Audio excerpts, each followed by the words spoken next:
같이 기도하심으로 주일 예배를 하나님께 드리겠습니다. 하나님 아버지 감사합니다.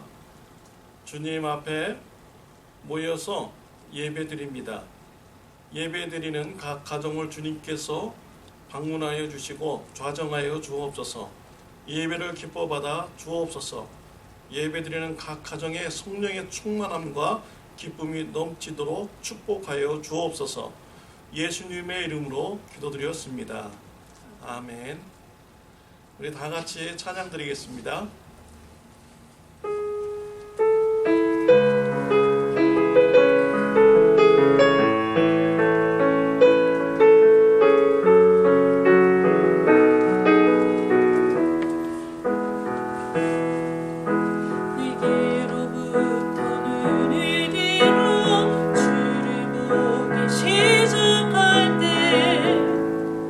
주의 이름 보겠네.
하나님 아버지 감사합니다.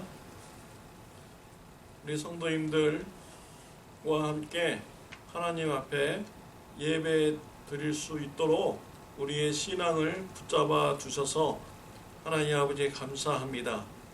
더욱더 하나님의 말씀 안에 거하게 함으로써 하나님의 말씀을 깨닫고 하나님의 말씀을 들으며 회개하며 우리의 삶이 순종의 삶을 살아갈 수 있도록 주님 축복하여 주옵소서. 하나님의 뜻이 우리의 삶 속에 통하여서 이루어지고 우리가 하나님의 말씀에 순종함으로 우리가 살고 있는 이 지역에서 하나님의 나라가 확장이 되는 귀한 일을 이루어 주시옵소서.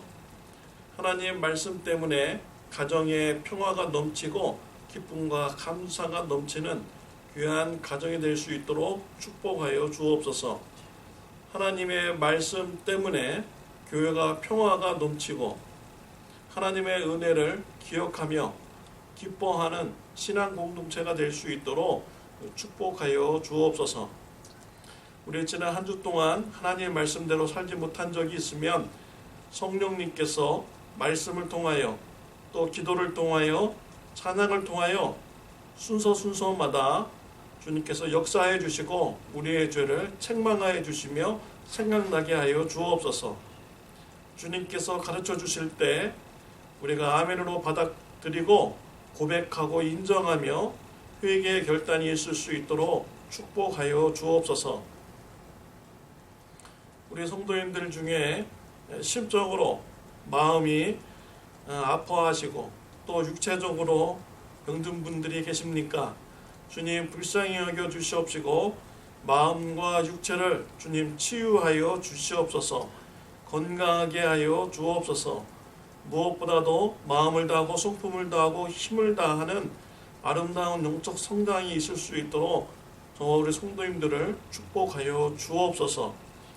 코비드-19이 이제 안정이 되어서 우리 성도님들과 같이 모여서 하나님 나라 확장을 위하여 우리가 같이 힘을 합쳐 신앙생활을 할 수 있도록 주님 축복하여 주시옵소서.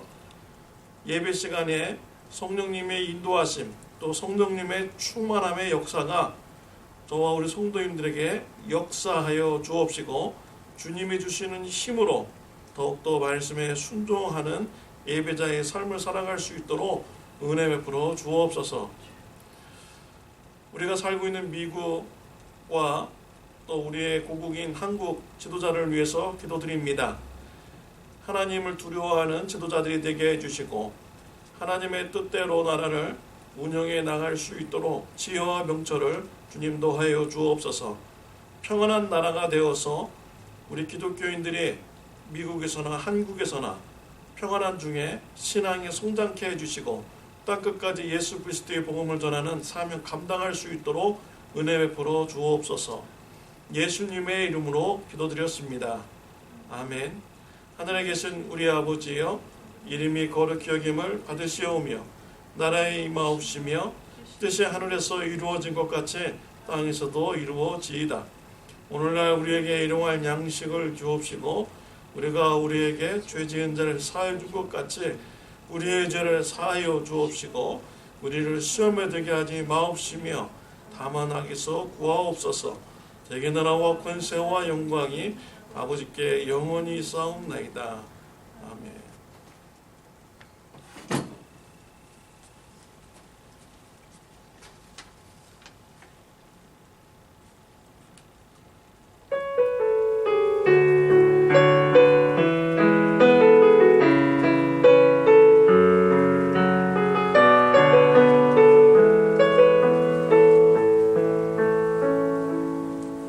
존귀하신 나의 주 하나님이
하나님 아버지 감사합니다.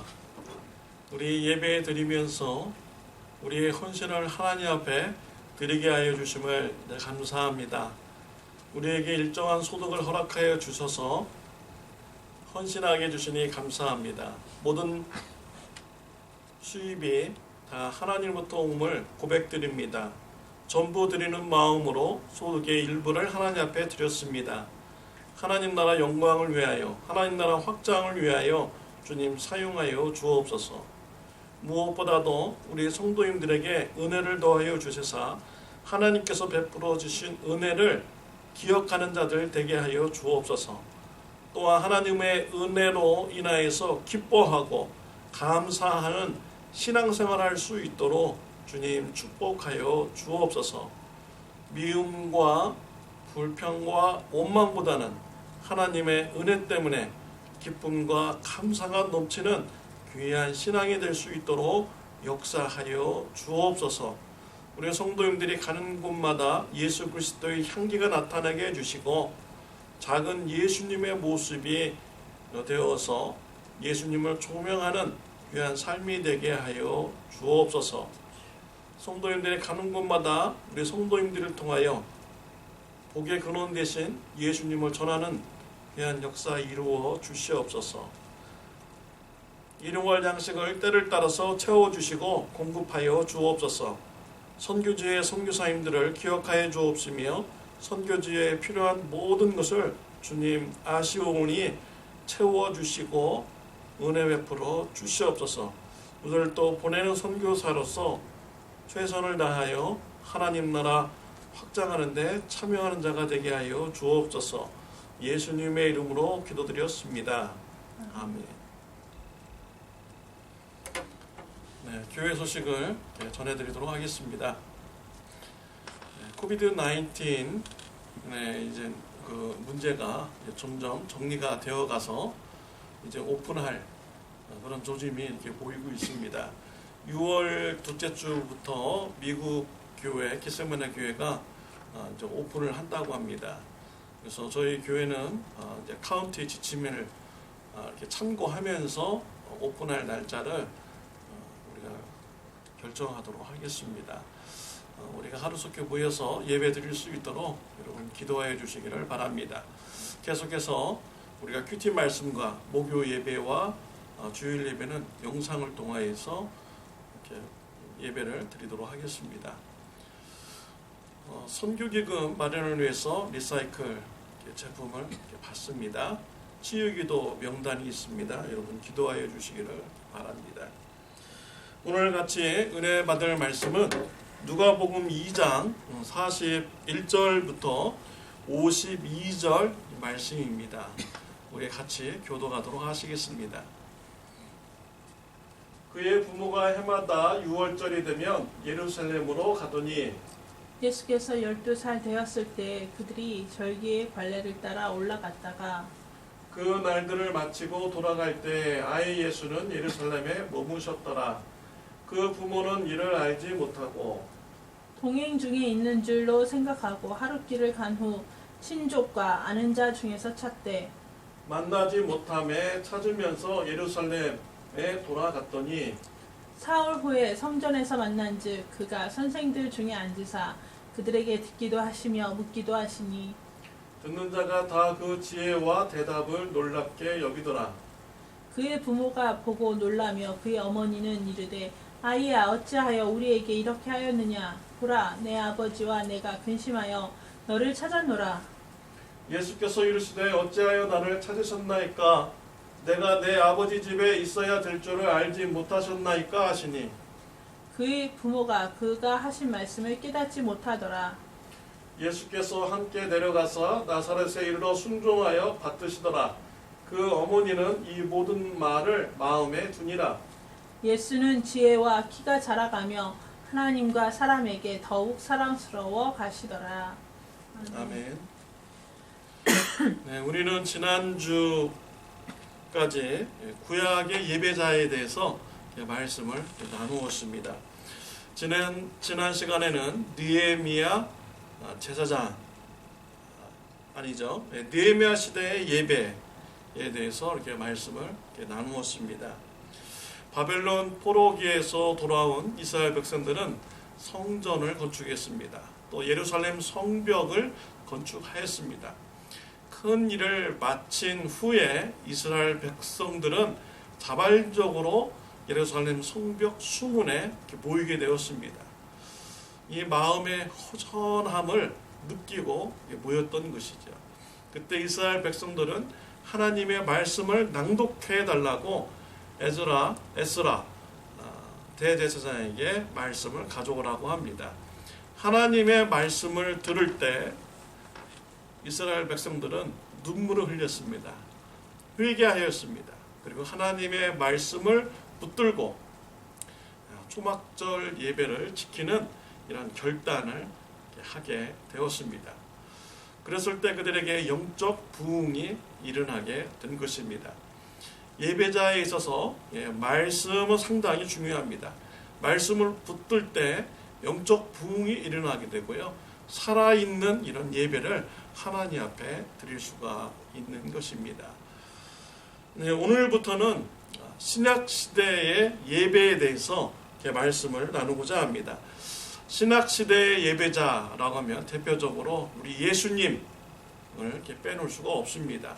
우리 예수님께서 이 땅에서 어떻게 예배 드리셨는지 말씀을 통해서 은혜를 나누고자 합니다.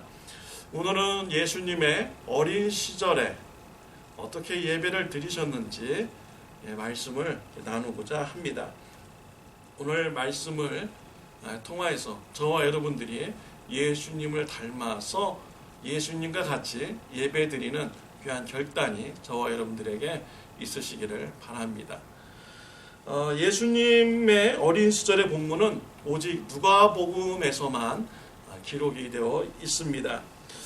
유대인들은 예수님의 어린 시절의 이런 본문 말씀을 보면은 구약 시대의 사무엘 선지자가 이렇게 생각이 납니다.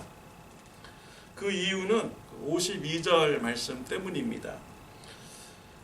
52절에 보면 예수는 지혜와 키가 자라가며 하나님과 사람에게 더욱 사랑스러워 가시더라 라고 이렇게 기록이 되어 있습니다. 이 말씀을 읽을 때 유대인들은 사무엘의 어린 시절에 대한 이 평가의 말씀이 떠오르게 됩니다. 사무엘상 2장 26절에 아주 동일하게 기록이 되어 있습니다. 이에 사무엘이 점점 자라매 여호와와 사람들에게 은총을 더욱 받더라 라고 되어 있습니다. 즉 사무엘의 그런 성장의 평가와 예수님의 그런 성장의 평가가 동일하게 기록이 되어 있습니다. 그래서 이스라엘 백성들은 사무엘 선지자가 머릿속에 탁 떠오르게 되는 것입니다. 이게 단지 이런 평가만 똑같은 것이 아닙니다. 사무엘 선지자의 그런 시대적 배경과 예수님 시대의 시대적 배경이 너무나도 똑같습니다. 사무엘 시대의 그런 영적 시대적 배경은요, 하나님의 말씀이 매우 희귀하여진 이런 시대였습니다. 영적으로 매우 침울한 시기였어요. 암흑기라고도 말할 수가 있습니다.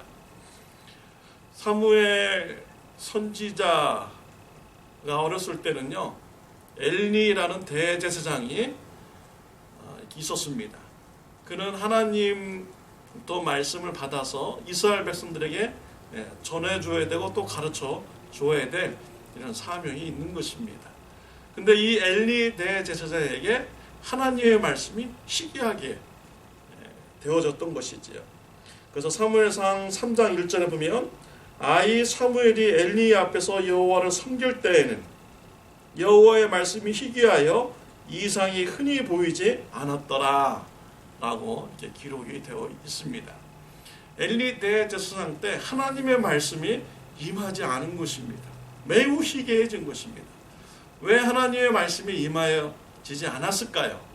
그것은요, 엘리 대제사장이 하나님의 말씀에 관심이 없기 때문입니다. 하나님의 말씀을 사모하지 않았기 때문이지요. 그래서 하나님께서도 역사하여 주시지 않은 것입니다.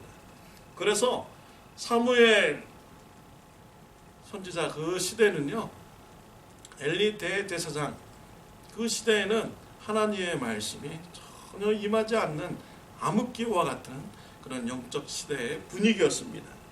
예수님 시대가 바로 그런 시기였다는 것입니다. 구약 성경 말라기부터 마태복음 이 사이에 신구약 중간 시대라고 하잖아요. 그때에는 성경이 없습니다. 하나님의 말씀이 임하지 않았어요. 왜 임하지 않았을까요? 하나님의 말씀에 관심이 없기 때문이죠. 하나님의 말씀을 들으려고 하지 않았기 때문입니다. 그래서 하나님의 말씀이 이스라엘 백성들에게 임하지 않았던 것입니다. 영적인 암흑기에 하나님께서는요, 사무엘 선지자를 준비해서 태어나게 하셨고, 그를 통해서 이스라엘 백성들에게 말씀을 전하는 이런 일을 이루셨습니다. 신약시대에 와서 예수님 시대에 영적으로 암울하고요, 하나님의 말씀이 임하지 않으실 때 하나님께서는 예수 그리스도를 이 땅에 보내주신 것입니다. 예수님이 어떤 분이십니까? 요한복음 1장에 보면요, 예수님은 태초부터 계신 말씀이라고 하셨습니다. 말씀이 육신을 입고 오신 분이 바로 예수님이라고 하셨습니다. 영적으로 암울한 이런 시기에 하나님은 말씀이신 예수 그리스도를 이 땅에 보내주신 것입니다. 예수님 시대의 신앙의 모습을요, 42절을 통해서 우리가 볼 수가 있습니다. 42절에 보면 예수께서 12살 되었을 때 그들이 이 절기의 관례를 따라 올라갔다가 라고 되어 있습니다. 예수님께서 12살 되었을 때 가족들을 따라서, 부모님을 따라서 유월절을 지키려고 예루살렘에 올라가셨습니다. 그 유월절 예배는요, 하나님께서 베풀어 주신 그 은혜를 기억하고 감사하면서 드리는 이런 예배인 것이죠. 그러면서 일주일 기간을 지나면서 정말 기쁘고 감사하는 이런 축제의 예배를 드리는 것입니다. 그런데 42절에 보면 절기의 관례를 따라 올라갔다 라고 이렇게 기록이 되어 있습니다. 그러니까 습관을 쫓아서 그냥 올라간 것입니다. 매년마다 6월절이라는 이런 예배가 있으니까 그냥 습관적으로 가서 예배를 드린 것이죠. 이게 그런 시대의 신앙의 모습을 말해주는 것입니다. 바리새인들은요, 겉으로는 형식적으로는 하나님 앞에 예배 드린 것 같아요. 그렇지만 이 속으로는 하나님의 말씀을 사모하지도 않았고 사랑치도 않고 알려고 하지도 않았던 이런 사람들입니다. 형식주의자이고요, 외식주의자들의 그런 바리새인들이었던 것이죠. 예수님 시대의 그런 신앙이 이와 같이 변질이 된 것입니다. 예수님의 가족들은 예루살렘에서 유월절 예배를 드리고 7일 동안 그곳에서 예배를 드립니다. 유월절, 무교절, 초실절 이렇게 7일 동안 예배를 싹 드린 다음에요, 나사렛으로 이렇게 내려갔습니다. 근데 예수님의 가족들은요, 나사렛으로 내려가면서 예수님이 같이 있지 않다라는 것을 몰랐어요. 오늘날 현대인들이 보면은 정말 이해가 되지 않는 상황이죠. 하루 세끼 아침, 점심, 저녁 밥을 먹을 텐데, 밥을 먹을 때 이렇게 자기 자식들 다 모여가지고 이렇게 먹여줄 텐데, 그걸 왜 하루 지나서까지라도 왜 몰랐을까? 라는 이런 생각이 이렇게 듭니다. 예수님 시대 때는요, 유월절을 절기를 지키려고 갈릴리 지방에서 예루살렘으로 이렇게 올라갈 때는요, 큰 무리를 통해서 큰 그룹을 만들어 가지고 이렇게 같이 올라갑니다. 그 그룹의 길이가 얼마나 큰지 하루 정도의 그런 행렬, 이렇게 큰 그룹입니다. 그러면서 이제 가족들이 가면서 친척들도 같이 가죠. 그러면 아이들이 이쪽 집에서 있다가 저쪽 집에서 있다가 이렇게 하면서 그러면서 이제 같이 올라갑니다. 근데 이렇게 가면은요, 여행을 하는데 예루살렘으로 올라가는데 필요한 모든 것이 다 공급이 되는 것입니다. 단지 그냥 따라가기만 하면 돼요. 길도 내가 찾아서 갈 필요도 없어요. 가는 길을 따라 쭉 가서 가고요. 그 사람들이 자면 같이 자고 먹으면 같이 먹으면서 쭉 같이 따라서 올라가면 아주 쉽게 안전하게 올라갈 수가 있는 것입니다. 현대에도 뭐 여행을 하려면 여행사 통해서 하면은 참 편하고 좋습니다. 여행 가이드가 인도하는 대로 쭉 가서 구경하고 밥 먹고 또 호텔 가서 이렇게 자면 이렇게 되는 것입니다. 이와 같이 그 당시에도요, 큰 그룹을 이루어 가지고 예루살렘으로 올라가는 이런 일이 있었던 것이지요. 그래서 예수님의 부모들은 누군가 누구의 집에 있겠지, 누구의 집에 있겠지 라고 하면서 그냥 무관심하게 지나가게 된 것입니다. 자, 그런데 이것을요, 좀 더 생각을 해보면 영적인 상태로 좀 이렇게 우리가 생각해 볼 수가 좀 있습니다. 그들이 왜 예수님을 이렇게 잃어버렸습니까? 누군가가 예수님을 데리고 있겠지, 잘 케어하고 있겠지 라고 이렇게 생각했기 때문에 예수님을 잃어버리게 된 것입니다. 우리 신앙생활도 마찬가지예요. 하나님의 말씀, 그 말씀을 내 것으로 받아들이지 않고 또 내가 붙들어야 될 이런 말씀으로 받아들이지 않는다면 말씀을 잃어버리게 되는 것입니다. 말씀 배우고 가르치고 전하는 것, 이거 뭐 목사님이 하면 되죠.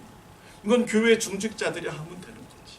이러면서 이 말씀에 대한 이런 붙드는 또 관심을 가지지 않는, 이렇게 되버리면 말씀을 잊어버리게 되는 것이죠. 또 말씀 시간에, 예배 시간에 말씀을 들으면서 이건 누가 들어야 돼, 이건 저 사람한테 필요해, 나에게 주는 말씀으로 붙들지 않는다면 말씀을 잃어버리게 되는 것입니다. 예수님을 잃어버린 마리아와 요셉, 그들의 상태는 어떠했습니까? 48절에 보면 내가 근심하여 너를 찾았노라 라고 하였습니다. 이 근심이라는 이 단어는요, 고통, 괴로움, 슬픔이라는 이런 단어입니다. 예수님을 잃어버려 가지고 찾느냐고 마음속에 근심이 가득하였던 것이지요.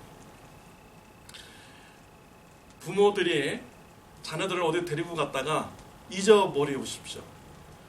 그 아이를 찾을 때까지요, 부모는요, 그 마음의 상태가 어떻습니까? 이건요, 거의 뭐 지옥에 간 그런 마음의 상태와 똑같습니다. 정신에 하나도 없고요, 아무것도 안 보이는 거예요. 마치 그냥 지옥에 빠진 것 같은 이런 마음의 고통을 느끼면서 이 아이를 찾게 되는 것입니다. 근데 이 그 근심이라는 이런 단어, 고통, 괴로움, 슬픔, 근데 이 단어가 성경에서 보니까요, 부자 나사로와 거지, 이 비유에 쓰였어요. 부자 나사로가 죽어서 지옥에 갑니다. 거기서 너무나도 고통 가운데 있죠. 그 뭐 뜨거운 그 지옥불에서 갈증을 느끼면서 고통 가운데 있어요. 근데 딱 보는데 천국에 아브라함이 있는 거예요. 그 아브라함에게 간구합니다. 내 혀끝에 물 한 방울이라도 좀 떨어뜨려 주세요. 내가 근심 가운데 있습니다. 라고 이때 이 단어가 사용이 되었습니다. 그러니까 그 부모가 자녀를 잃어버렸을 때 그 심정은요, 지옥에 간 거나 똑같은 그런 아픔, 슬픔을 이렇게 가지고 있는 것입니다. 예수 그리스도를 잊어버렸을 때, 예수님의 말씀을 붙들지 않는 자의 이 삶은요, 정말 근심 가운데 있을 수밖에 없는 것입니다. 앞으로의 날이요 보이지 않는 거예요. 캄캄한 그런 자신의 그 앞날, 어디로 갈지 모를 그런 인생을 살아가게 되고요. 그들의 결국은 영원한 지옥 형벌에 빠져서 근심 가운데 있게 되는 그런 결과가 있게 되는 것입니다. 말씀을 잃어버린 자의 그런 결과인 것입니다. 예수님께서는 유월절 예배를 어떻게 드리셨습니까? 46절, 47절 말씀에 나오고 있습니다. 사흘 후에 성전에서 만난즉 그가 선생들 중에 앉으사 그들에게 듣기도 하시며 묻기도 하시니 듣는 자가 다 그 지혜와 대답을 놀랍게 여기더라 라고 했습니다. 예수님께서 12살 때 예루살렘에 올라가서 유월절 예배를 이렇게 지낸 이 말씀이 성경에 이렇게 있습니다. 일주일간의 그런 유월절, 무교절, 초실절 이렇게 예배를 드리고요. 더 남아서 예수님은 성전에 그 뜰에서 선생님들과 같이 하나님의 말씀을 듣기도 하고 물어보기도 하고 또 대답하는 이런 시간을 가지셨던 것이지요. 그 예수님께서 또 대답하시는 것을 듣고 그 선생님들이 기이하게 생각하고 놀라게 되는 이런 일이 있게 된 것입니다. 그 예수님께서는요, 그 예배의 그런 기간에 무엇을 했나 우리가 알 수가 있는 것이죠. 어디에 더 예수님이 집중하셨는가를 알 수가 있습니다. 예수님은 그 예배의 기간에요, 말씀에 집중하셨습니다. 그래가지고 마리아와 요셉이 떠나가도 그 말씀 때문에 성전에 있어서 선생님들과 같이 대화를 나눈 것입니다. 선생님들이 예수님의 그런 대답을 이렇게 듣고서요 너무나 놀라게 되죠. 그 지혜 있게 대답하는 것을 보고 기이 여기고 놀라게 이렇게 됩니다. 왜 그렇습니까? 그 예수님의 그런 대답이, 그 지혜가 사람으로부터 오는 것이 아니죠. 하나님부터 오는 이런 권위적인 이런 대답이셨기 때문에 놀라게 된 것입니다. 지혜의 원어적 의미는 이해력, 통찰력이라는 이런 뜻을 이렇게 가지고 이렇게 있습니다. 그러니까 예수님께서 말씀에 대한 이해력이 굉장했다는 것을 선생님들이 느끼게 된 거예요. 이 말씀에 대한 이런 통찰력이 굉장하다는 것을 선생님들이 보고서 놀라게 이렇게 된 것이죠. 이런 모든 능력은 하나님으로부터 주어진 이런 은혜인 것입니다. 사랑하는 성도 여러분, 우리가 예배 드릴 때 이와 같은 예수님의 축복이 저와 여러분들에게 있으시기를 바랍니다. 예배 드릴 때 예수님과 같이 말씀에 이렇게 집중하고 말씀을 기뻐하고 듣고 배우고 행하는 이런 결단의 역사가 있으시길 바라고요. 말씀을 들었을 때 그 말씀이 막 이해가 되고 통찰력이 막 이렇게 생기는 귀한 축복이 있으시기를 바랍니다. 말씀을 들을 때 이해가 되고 통찰력이 있으려면요, 예수님을 알아야 됩니다. 예수님을 믿어야 돼요. 예수님을 알지 못하고 예수님을 믿지 않으면요, 성경을 전혀 이해할 수가 없습니다. 정말 놀라운 이런 일입니다. 그러나 예수님을 믿고 영접한 자는요, 성경에 대한 통찰력이 생겨요. 성경에 대한 이해력이 막 생깁니다. 그 예수님이 키입니다. 예수님을 믿고 영접하는 그런 키가 있어야 말씀이 열리는, 이해되고 통찰이 되는 그런 귀한 축복을 받게 되는 것입니다. 6월절 그런 예배 시간에요, 예수님께서는 말씀에 집중하고 계실 때 마리아와 요셉이 예수님을 찾았습니다. 사흘 동안 찾다가 예수님을 만났습니다.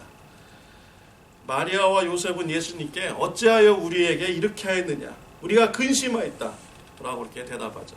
그러자 예수님께서 대답하십니다. 49절에 예수께서 이르시되 어찌하여 나를 찾으셨나이까, 내가 아버지 집에 있어야 될 줄을 알지 못하셨나이까 라고 이렇게 대답을 하십니다.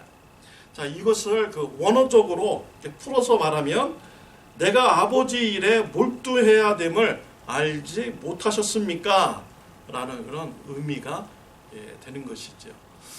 참 여기에는 참 여러 가지 그런 생각을 하게 만듭니다. 내가 아버지의 일에 몰두하는 것을 해야 되는 것을 알지 못하십니까? 아버지 일에 몰두하는 것이 무엇입니까? 하나님의 말씀을 듣고 배우고 대답하고 순종하는 일. 이것이 바로 하나님 아버지의 일에 몰두하는 것입니다.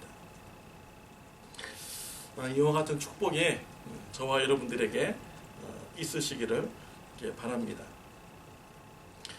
49절 자, 그 예수님께서 말씀에 집중하였고 이해력을 가지고 통찰력을 가지는 것은요 하나님의 일을 이렇게 하는 것입니다. 성경 말씀에 열정을 가지는 것은요 하나님의 일에 관심을 가지는 것이지요. 성경 말씀에 관심이 없다면요 하나님의 일에 관심이 없다라는 것입니다. 하나님의 말씀에 열정을 가지시고요 하나님의 일에 몰두하시는 그런 축복이 있으시기를 바랍니다. 49절에 보면 예수님께서 자신의 정체성을 알고 계셨다라는 것을 우리가 알 수 있습니다. 예수님 자신이 언제부터 자신이 하나님의 아들이신가를 알았을까? 최소한 12살 때는요 예수님께서 하나님의 아들이셨다는 것을 아셨다라는 것을 오늘 본문 말씀을 통해서 알 수가 있는 것이죠. 예수님은 자신이 하나님의 아들이시고 또 하나님의 아들로서 능력이 있다는 것도 예수님은 아셨어요. 왜냐하면 예수님이 성전에서 선생님들과 얘기할 때 선생님들이 놀랐잖아요. 이 예수님의 대답이 이게 보통 대답이 아니라는 것을 그들이 알게 되었어요. 이것은 벌써 예수님이 그런 메시아로서 있는 능력, 사역을 감당할 수 있는 능력이 이미 그 안에 가지고 계셨던 것이죠. 자, 그런데 예수님께서요, 이런 하나님의 아들이시고 능력이 있으셨는데, 가정에서 어떻게 생활하셨을까요? 요셉과 마리아 완전히 무시하고 예수님 마음대로 사역하셨습니까? 아니었죠. 예수님은요 자신이 하나님의 아들임을 알았음에도 불구하고요 예수님께서는 겸손하셨습니다. 그리고 예수님은 기다리셨어요. 아직 자신의 때가 아니라는 것을 아시고요 예수님은 자신의 그런 위치에서 지켜야 될 이런 하나님의 말씀을 순종하는 이런 삶을 살았던 것입니다. 예수님이 성전에서 남아서 선생님들과 서로 하나님의 말씀을 이렇게 나누는 것, 이것은 요셉과 마리아를 무시해서가 아니에요. 그들을 별 볼 리 없는 존재, 나와 이제 차원이 다른 사람들이라고 생각하면서 그들을 생각 밖에 놔두고 예수님 마음대로 생활하는 것이 아닙니다. 그때는 하나님의 말씀에, 하나님의 아들로서 하나님의 말씀에 집중을 한 것입니다. 예수님께서요 그의 그 삶이 어떠했는지 51절에 이렇게 나오죠. 예수께서 함께 내려가서 나사렛에 이르러 순종하여 받드시더라. 예수는 지혜와 키가 자랑하며 하나님과 사람에게 더욱 사랑스러워 가시더라 라고 했습니다. 예수님의 그런 본래의 그런 의미는요, 본래의 마음은 하나님의 말씀대로 부모에게 순종하는 이런 삶을 사시는 것이었습니다. 왜냐하면 하나님께서는 내 부모를 공경하라 라고 말씀하셨기 때문에 순종의 삶을 살으셨던 거예요. 그러니까 예수님은요 하나님의 말씀에 대한 열정을 가지셨고 하나님의 말씀을 이렇게 아셨습니다. 이거 단지 지식만으로 아는 것뿐만 아니라 예수님은 그 말씀대로 행하는 이런 삶을 살으셨다라는 거예요.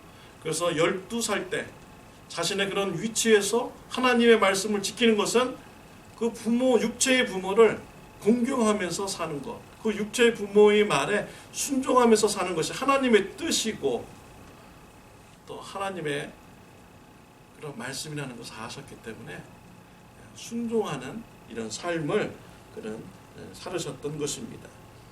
이런 하나님의 말씀에 순종하는 삶을 살았더니 어떻게 되었습니까? 하나님으로부터 사랑받고 사람들로부터 사랑받는 이런 예수님이 되셨다라고 성경에 기록이 되어 있어요. 그래서 예수는 지혜와 키가 자라가며 하나님과 사람에게 더욱 사랑스러워 가시더라라고 이렇게 말씀 기록이 되어 있습니다. 저와 여러분들도 이런 예수님의 모습을 닮아가시길 바랍니다. 말씀에 대한 열정을 가지고 배우고 아는 것, 그것으로 끝나지 않고요, 말씀을 실천하는 것, 순종하는 이런 삶까지 나가는 저와 여러분들이 되시기를 바랍니다. 말씀을 듣는다라는 것은요, 행동까지 포함하는 것입니다. 귀로 듣고 행동하지 않는 것은 말씀을 듣는다라고 말할 수 없는 것입니다. 말씀을 듣고 행동까지 가야 말씀을 듣는다라고 말할 수 있는 것이죠.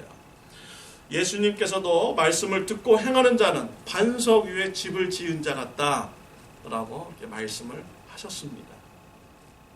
반석 위에 집을 지으면요, 바람이 불고 비가 와도 그 집은 무너지지 않습니다.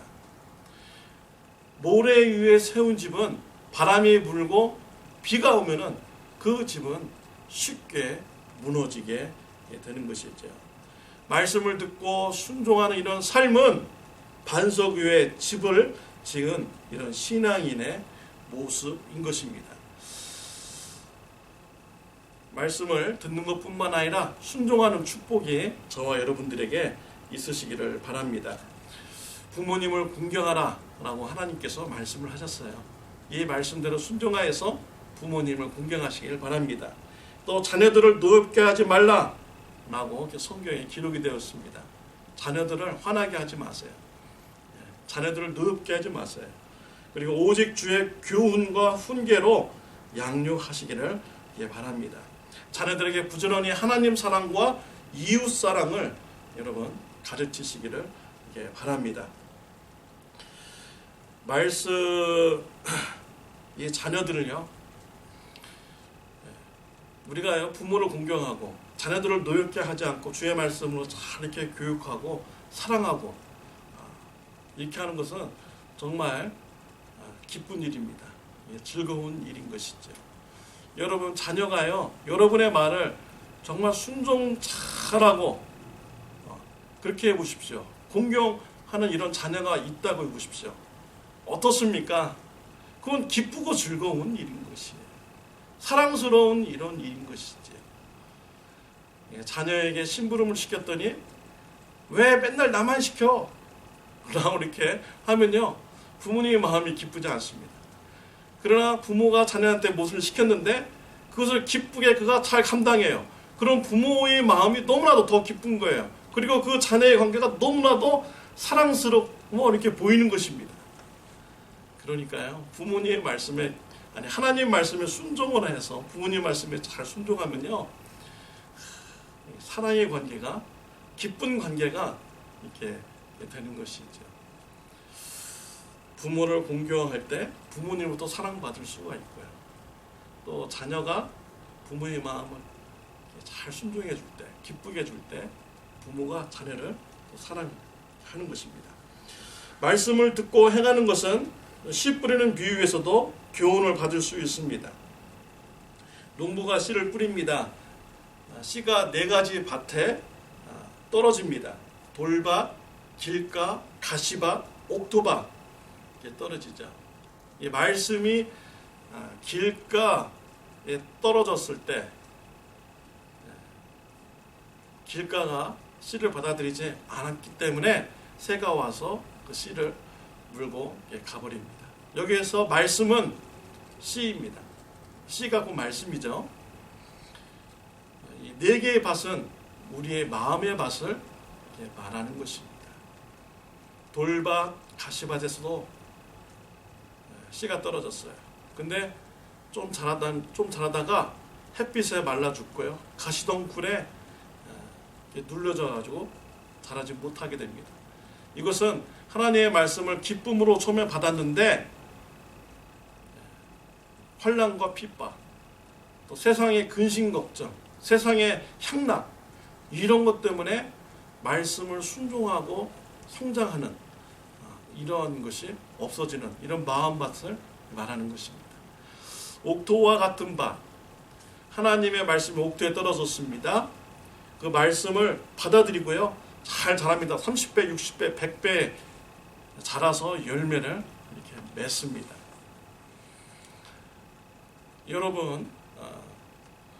여러분들이 무슨 채소를 가꾼다든지 또 지나가다가 열매 맺는 이런 나무를 보십시오. 채소가 막 이렇게 잘 자라면요.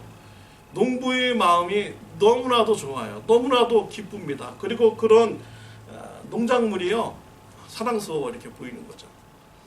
오렌지 밭을 막 지나갈 때 오렌지 나무에 오렌지가 막 풍성하게 맺힌 거 보면 그것을 보는 사람은요. 마음이 너무나도 막 이렇게 기쁩니다. 이와 같이 하나님의 말씀을 듣고 순종하고요. 성장하고 열매를 많이 맺힐 때 여기에는 기쁨이 넘치게 되는 것이죠. 하나님께서도 기뻐하시고요. 또 우리가 말씀을 순종하는 자의 삶에도 하나님의 사랑과 이웃으로부터 이런 사랑이 넘쳐서 또 기쁘게 되는 것입니다. 또 말씀에 순종하는 자는 양과 목자의 비유를 통해서도 알 수가 있습니다. 양들은 목자의 음성을 압니다. 목자가 모여라 가자 라고 하면은 양들이 모여서 다 목자를 따라서 이렇게 갑니다. 그때 모이지 않고 따라가지 않는 그 양은요, 목자의 양이 아닌 것이죠. 저와 여러분은 예수님의 양이 되는 이런 축복이 있으시길 바랍니다. 예수님의 양이라고 하면요, 예수님께서 말씀하셨을 때 그것을 듣고 순종하고 따라가는 것이 바로 예수님의 양인 것이죠. 예수님을 목자 삼은 양은요, 예수님께서 말씀하셨을 때 순종하고 따라가는 것이 바로 예수님을 목자 삼은 양의 모습인 것입니다. 예수님의 말씀을 사모하지도 않고 듣지도 않고 또 들어서도 따라가지 않는 이런 양은 예수님을 목자로 삼은 것이 아닌 것입니다. 이 목자가요, 양을 이렇게 불렀는데 양이 듣고 순종해서 착 따라와 보십시오. 그럼 목자의 마음이 얼마나 좋습니까? 얼마나 그 양이 사랑스러워 보입니까? 그 양을 더 사랑하죠. 좋아하게 되는 것입니다. 성도님들 집에 가보면 개를 키우시는 분들이 있어요. 주인이 딱 들어가면 그 개가 주인한테 막 달려와가지고요, 꼬랑지를 막 흔들고 사랑해달라고 막 합니다. 근데 개를 키우신 분들에게 보면은 그것이 굉장히 좋은 것 같아요. 그 주인분들도 좋고 그 개도 좋고요, 기쁘고 사랑이 넘치는 이런 모습인 것이죠. 우리가 정말 하나님의 말씀에 우리가 순종하고 행하고 막 따라간다면 하나님께서 우리를 그렇게 봐주시고 정말 사랑스럽게 봐주시고 기쁘게 봐주시는 거예요.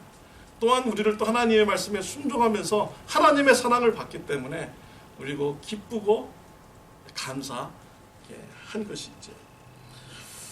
목자 되신 우리 예수님은요, 그의 양들을 푸른 초장과 잔잔한 물가로 인도하여 주시는 것입니다.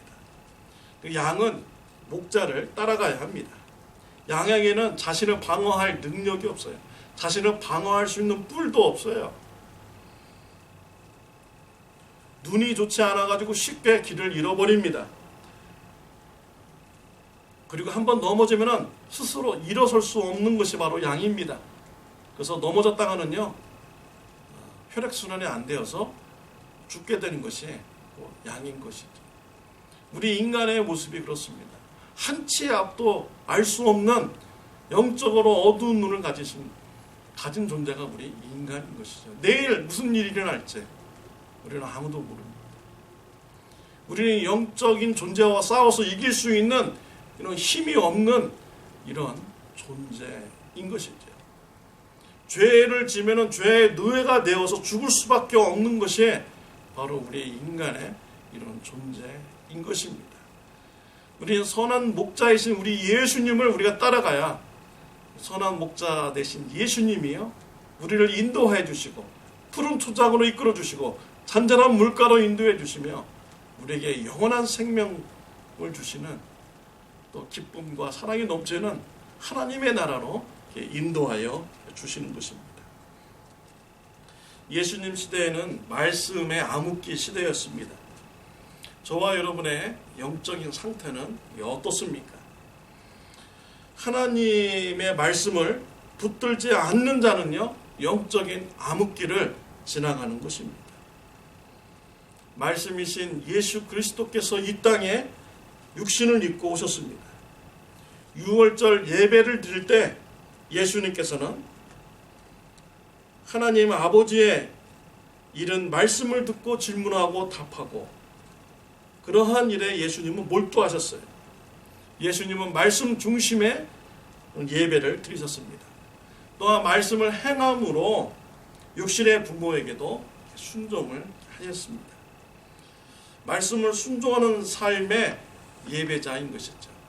예수님은 말씀 중심의 예배자이요, 말씀을 실천하는, 순종하는 이런 예배자이셨습니다. 이런 모범을 우리에게 보여주신 것이죠. 저와 여러분들도 예수님의 그런 예배를 닮아가시길 바랍니다. 말씀에 집중하고요, 몰두하시는 저와 여러분들이 되시길 바랍니다. 말씀을 알았다면 말씀대로 순종하는 예배자의 삶을 살아가시길 바랍니다. 말씀에 순종하여서요, 우리의 믿음이 자라가고 열매를 맺어갈 때요, 하나님으로부터 우리가 사랑을 받고 이웃으로부터 사랑을 받는 귀한 예배자의 그런 축복이 임하게 되는 것입니다. 예수님을 닮아가는 예배자가 되는 축복이 저와 여러분들에게 있으시기를 바랍니다. 기도하겠습니다. 하나님 아버지, 감사합니다. 오늘 예수님의 예배의 모습을 성도님들과 같이 나누게 해주시니 감사합니다. 우리 예수님과 같이 말씀 중심의 예배자가 되게 하여 주옵시고, 말씀에 순종하는 이런 예배자가 되게 하여 주옵소서. 그래서 하나님과 사람으로부터 사랑을 받는 이런 귀한 예배자가 되게 하여 주옵소서. 예수님의 이름으로 기도드렸습니다.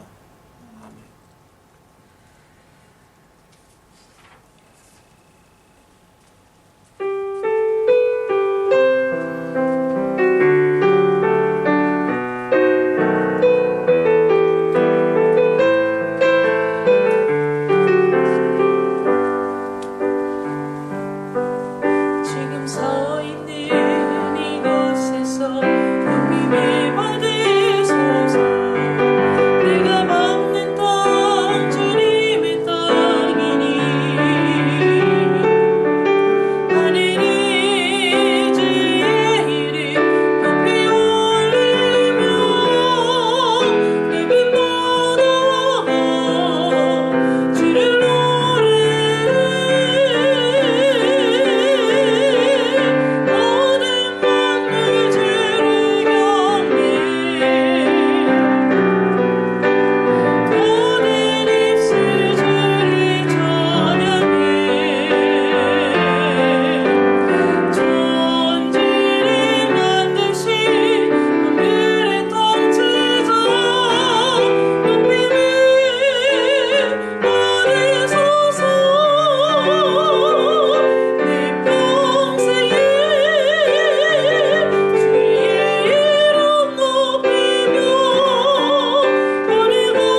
지금은 우리 주 예수 그리스도의 은혜와 하나님 아버지의 극진하신 사랑과 성령님의 감화감동 교제하심이 예수님과 같이 말씀에 집중하고 말씀을 사랑하고 말씀에 순종하며 신앙의 성장의 열매를 거두며 하나님으로부터 이웃으로부터 사랑을 받는 존재가 되기로 결단하며 나가는 주님의 사랑하는 자녀들 머리 위에 영원토록 함께 하시기를 예수님의 이름으로 축원하옵나이다. 아멘.